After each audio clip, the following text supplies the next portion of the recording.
qui a déclenché la suspension du chantier, ce sont les risques identifiés d'exposition au plomb. Un rapport de l'inspection du travail qui pointait des règles et des protocoles insuffisants. Là, qu'est-ce qui va changer Quelles nouvelles mesures ont été mises en place pour que ce chantier puisse reprendre? Alors, les nouvelles mesures, c'est qu'on a effectivement repensé le système des douches qui étaient, c'est vrai, elles étaient petites, pas très commodes, peut-être que ça n'encourageait pas tout le monde à passer par la douche. Là, ça sera absolument obligatoire.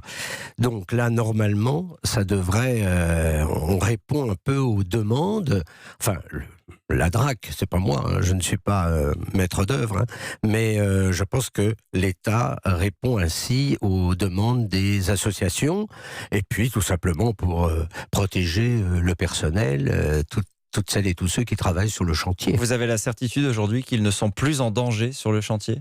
Ah, je pense qu'ils ne sont plus en danger, en tout cas pour ma part, avec le peu de personnel que j'ai, parce que notre maison, nos bureaux se trouvent sur le chantier, donc nous allons déménager, mais on a fait, tout le monde a fait une plombémie, et je peux vous dire que on n'est pas plombé. Il y avait 300 à 400 tonnes de plomb dans la toiture et dans la flèche de Notre-Dame qui sont parties en fumée. Le problème, ce sont toutes les poussières qui se sont dégagées partout dans les environs, pas seulement sur le chantier. Comment on peut être sûr que les riverains qui vivent toujours dans la zone ne sont pas exposés eux aussi?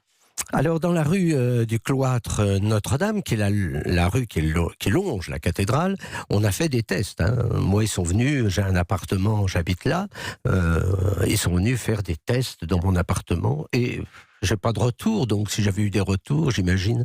Mais vous n'avez pas eu les résultats? Non, on n'a pas de résultats, ils passent, et puis ils vérifient. S'il y a un problème, j'imagine qu'ils reviennent. C'est comme pour le personnel, nous avons fait, je vous ai dit, des tests de plombémie.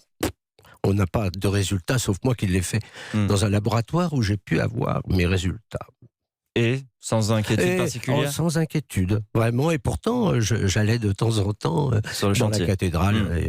Et donc, bon... Alors il y a le cas de cet enfant quand même qui est ressorti dans les journaux et qui inquiète. C'est cet enfant qui vit sur l'île de la Cité.